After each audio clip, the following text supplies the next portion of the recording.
Good morning, student of class 4. Today we are going to start lesson number 2 in Hindi and the chapter name is Tenali Ram की बुद्धिमानी.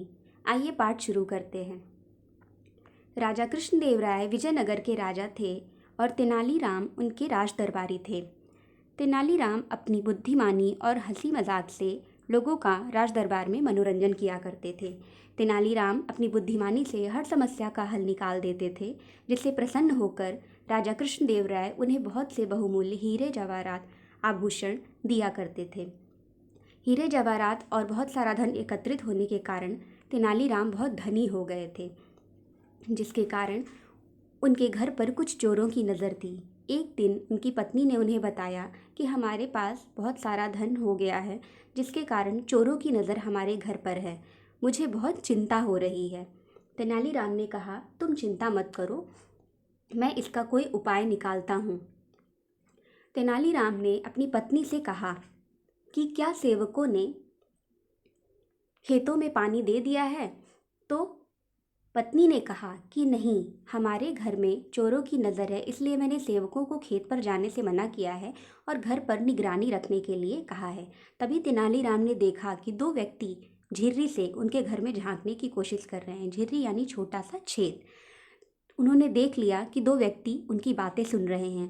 तेनालीराम ने तुरंत अपनी पत्नी को उंगली से इशारा करते हुए चुप रहने का संकेत दिया और आगे कहा कि क्या सेवकों ने खेतों में पानी दिया है? तो तेनालीराम की पत्नी ने कहा कि नहीं, सेवकों ने खेतों में पानी नहीं दिया है. हमें अपने धन की सुरक्षा करनी है, इसलिए मैंने उन्हें खेत में जाने से मना कर दिया है. तेनालीराम ने कहा, तुम धन की चिंता मत करो, मैंने अपने धन को बचाने का उपाय सोच लिया है. तेनालीराम की पत्नी ने कहा कि मुझे भी वह उपाय बताइए. तो तेनालीराम ने कहा कि तुम संदूक खाली करके सारा धन उस संदूक में डाल दो, मैं उस संदूक को कुएं में डाल दूंगा. तो तेनालीराम की पत्नी ने कहा कि अगर हम धन को संदूक में भरकर कुएं में डाल देंगे तो धन सुरक्षित कैसे रह जाएगा? तेनालीराम ने कहा, तुम उसकी चिंता मत करो, तुम जाओ और संदूक में धन को भर दो. तेनालीराम की बात सुनकर उनकी पत्नी ने ठीक वैसा ही किया. दूसरे दिन तेनालीराम अपने सेवक के साथ कुएं के पास पहुंचे. सेवक ने पूछा कि इसका क्या करना है? तेनालीराम ने सेवक से कहा कि तुम इस संदूक को कुएं में डाल दो. सेवक ने ठीक वैसा ही किया. उसके बाद तेनालीराम ने हाथ जोड़कर कुएं से प्रार्थना की कि हे कुएं महाराज, अब मेरे धन की सुरक्षा आप ही करेंगे.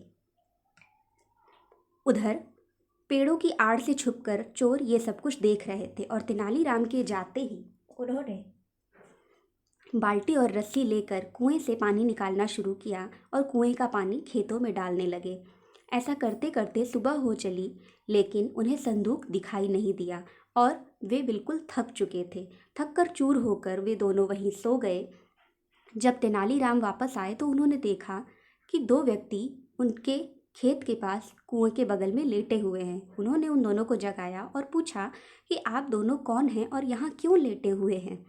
तेनालीराम की आवाज़ सुनकर वे दोनों चोर घबराकर भागने लगे. तेनालीराम ने कहा कि अरे सुनिए तो, आप दोनों ने मुझ पर बहुत बड़ा उपकार किया है. मेरे सूखे खेतों को किसने सींचा है? उन्होंने कहा. चोरों ने कहा कि हमें तुम्हारा कोई धन्यवाद नहीं चाहिए, अपना धन्यवाद कुएं को ही दो. इतना सुनकर तेनालीराम को हंसी आ गई. वह मन ही मन प्रसन्न हो रहे थे कि कैसे उन्होंने चोरों को मूर्ख बना दिया और अपने खेत भी सिंचवा लिए और अपना धन भी बचा लिया. इसीलिए स्टूडेंट, हमें कभी भी जब भी मुसीबत आए तो बहुत ही बुद्धिमानी से काम लेना चाहिए. घबरा कर कभी भी कोई गलत कदम नहीं उठाना चाहिए. आइए अब इस पाठ में आए हुए कुछ कठिन शब्दों पर चर्चा कर लेते हैं. कठिन शब्द हैं तेनालीराम, कृष्णदेव राय, बहुमूल्य, पत्नी, कुआं, बाल्टी, रस्सी, पत्थर. आइए अब कुछ शब्दार्थ पर चर्चा कर लेते हैं. संपन्नता. संपन्नता का अर्थ होता है खुशहाली. समस्या. समस्या का अर्थ होता है परेशानी. संकेत. संकेत का अर्थ होता है इशारा. सेवक. सेवक का अर्थ होता है नौकर. प्रतीक्षा. प्रतीक्षा का अर्थ होता है इंतज़ार. आभूषण. आभूषण का अर्थ होता है गहने. सुरक्षा. सुरक्षा का अर्थ होता है हिफाजत. आइए स्टूडेंट्स, हम कुछ प्रश्न उत्तर पर भी चर्चा कर लेते हैं. यहाँ कुछ प्रश्न लिखे हुए हैं जिन्हें पाठ से लिया गया है. प्रश्न 1 है, कृष्णदेव राय कहाँ के राजा थे? कृष्णदेव राय विजयनगर के राजा थे। तेनालीराम राजदरबार में क्या काम करते थे? इस प्रश्न का उत्तर होगा तेनालीराम राजदरबार में अपनी हंसी मजाक और सूझबूझ बुद्धिमानी से लोगों का मनोरंजन किया करते थे। तेनालीराम ने धन को बचाने के लिए अपनी पत्नी से क्या उपाय बताया? इसका उत्तर होगा तेनालीराम ने धन को बचाने के लिए अपनी पत्नी से कहा कि वह धन को एक संदूक में भर दे, जिसे वह ले जाकर कुएं में डाल देंगे। चौथा प्रश्न है, कुएं से संदूक निकालने के लिए चोरों ने क्या किया? उत्तर होगा कुएं से संदूक निकालने के लिए चोरों ने कुएं का पानी निकालकर खेतों में डालना शुरू कर दिया। पांचवा प्रश्न है, अंत में चोरों के साथ क्या हुआ? इस प्रश्न का उत्तर होगा अंत में चोर थक कर वहीं सो गए और उन्हें धन नहीं मिला। तो स्टूडेंट, इस पाठ में कुछ विलोम शब्द भी आए हुए हैं जिन पर भी हम चर्चा कर लेते हैं। जैसे पहला शब्द है राजा। राजा का विलोम शब्द क्या होता है? विलोम शब्द अर्थात ऐसे शब्द जो किसी शब्द का उल्टा अर्थ बताते हैं। तो राजा का विलोम शब्द क्या होगा? रंक।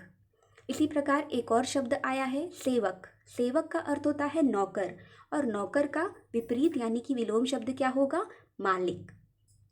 इसी तरह हम और भी बहुत सारे अभ्यास इस पाठ में दिए हुए हैं, उन्हें हम घर पे बैठकर हल करेंगे। आपका होम असाइनमेंट यानी होमवर्क है, आप इस पाठ को बहुत अच्छे से पढ़ेंगे, सारे कठिन शब्दों का उच्चारण करेंगे, शब्द अर्थ को याद करेंगे, और इस पाठ में जितने भी अभ्यास हैं जैसे बहुविकल्पी प्रश्न, रिक्त स्थानों की पूर्ति, विलोम शब्द, वाक्य बनाइए, इन सभी को आप अपनी किताब में भरेंगे। सब सारे जितने भी एक्सरसाइज हैं उनको आप भर लेंगे। तो हमने देखा स्टूडेंट कि तेनालीराम ने कैसे बुद्धिमानी से अपना धन भी बचा लिया और चोरों को सबक भी सिखा दिया। That's all for today. Thank you.